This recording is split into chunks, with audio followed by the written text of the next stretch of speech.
আজ গণেশ চতুর্দশী আর আমরা যাচ্ছি আমাদের কলেজে। আর কলেজের পাশে একটা প্যান্ডেল রয়েছে।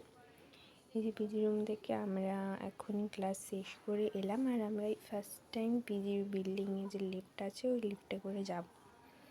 কোনোদিনও যাইনি, ফার্স্ট টাইম ভয়ে ভয়ে যাচ্ছি লিফটে। মানে ক্লাস শেষ করার পর এখন আমরা ঘর যাবো, তো লিফটে এলাম, যে নেমে গেছি লিফট থেকে। সবাই যাচ্ছি লিফটে, আর এই যে লিফটটা সবাই বেরিয়ে গেছে। আর এখন এই যে আমরা কলেজের বাইরে বেরিয়ে গেছি। আর এই যে প্যান্ডেলটা ফার্স্টেই আসার সময় ঢুকবো ভেবেছিলাম, কিন্তু দেরি হয়ে যাবে বলে ঢুকিনি। তাই ক্লাস শেষ হওয়ার পর এখন আমরা ঢুকলাম। ঠাকুরটা খুব সুন্দর হয়েছে। ঘরের পাশে গণেশ পুজো প্রত্যেক বছরই হয়, কিন্তু সেভাবে কোনো দিনও যাওয়া হয়নি, তো এটা ফার্স্ট টাইম। আর এই যে আমি ঘর চলে এসেছি, আর মা আজকে বানাবে পিঠে, সেই জন্য গ্যাসের উপর তেল বসিয়ে দিয়েছি, তেলের কড়াই। আর এই যে এটা পিঠের ব্যাটার, এই আসলে তালের বড়া, সেই জন্য মা শক্ত শক্ত করে ব্যাটারটা মেখেছে। আর এই যে মা এখানে ছিটকে দিচ্ছে ওই তালের বড়ার যে ব্যাটারটা, ওটা আসলে আমি শুনেছি, দেখেওছি যে যাদের ঘরে উনুনে রান্না হয় বা ওভেনে রান্না হলেও পিঠে রান্না হওয়ার সময় ওই উনুনের চারপাশে গোল গোল করে ঘোরায়, তারপর পিঠে ব্যাটাটা একটু ছিটকে দেয়। সবাই মনে করে যে নজর লাগবে না, এরকম সবাই মনে করেন। তো এখানে তালের বড়াটা ফার্স্ট বড়া মা দিয়ে দিয়েছে। আর এই যে সেকেন্ড, তেল অনেকটাই গরম হয়ে গেছে, দেখেই বোঝা যাচ্ছে। মা এইভাবে পরপর করে পুরো কড়াই ভর্তি করে তালের বড়াটা দেবে। আর এখানে মায়ের একটা ফোকাস হয়ে যাচ্ছিলো বলে তাই আমি একটু সাইড করে দেখানোর চেষ্টা করছি।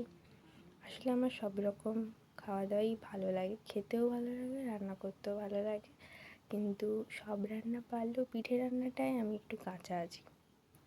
পিঠে আমি একদম রান্না করতে পারি না, কারণ ঠিকঠাক শেপ হয় না।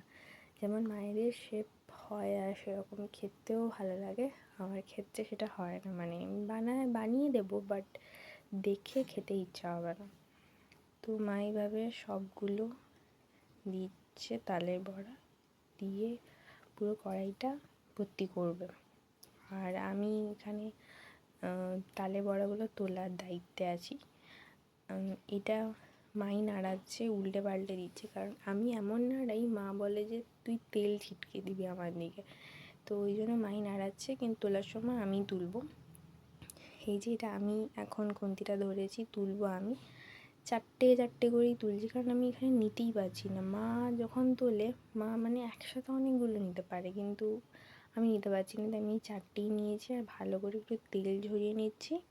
এই চারটেই প্রথম তালের বড়া বৌনি হয়েছে, তো আমি এটা তুলে এই কড়াইয়ে রাখবো, যে রেখে দিয়েছি।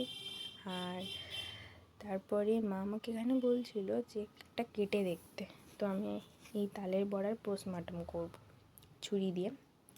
পোস্টমর্টম আমি শুরু করে দিয়েছি তালের বড়ার।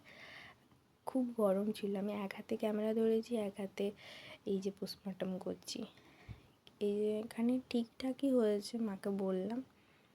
তারপর আমি এই যে আস্তে আস্তে, মা অলরেডি এক কড়াই ভর্তি আবার তালের বড়া ফেলে দিয়েছে আমাকে না বলেই। মানে আমি এরকম ক্যামেরাম্যান। এই যে তালের বড়াগুলো সব লাইটের জন্য একটু কেমন কেমন লাগছে, বাট খেতে ভালো ছিল।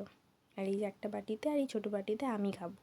এটা আর একটা তালের পিঠার ব্যাটার মা এখন নাড়িয়ে চাড়িয়ে নিচ্ছে, আর আমি একটু ঢং করে নাড়িয়ে নিচ্ছি।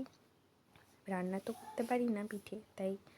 আর এই যে মা ফার্স্ট তালের যে পিঠা, ওটা দিয়ে দিচ্ছে তেলে। তেল অলরেডি গরম হয়ে গেছে, দেখেই বোঝা যাচ্ছে। আর অলরেডি পিঠেটা অলমোস্ট অন্যদিকে ভাজা হতে শুরু করেছে। আর এইভাবে মা 5-6টা দিয়ে দিয়েছে তেলে। আর এখানে আমি একটু চেষ্টা করছি সিনেমাটিক শট নেওয়ার জন্য, যদিও হয়নি। তো আমি আগের বাটিটা নিয়েই বসেছি শুধু তালের বড়া, আর এইবারে তালের বড়া প্লাস তালেরই পিঠে গণেশ চতুর্দশী উপলক্ষে। আজ এতটাই, আবার অন্য একটা ভিডিওতে ভয়েস ওভার করবো।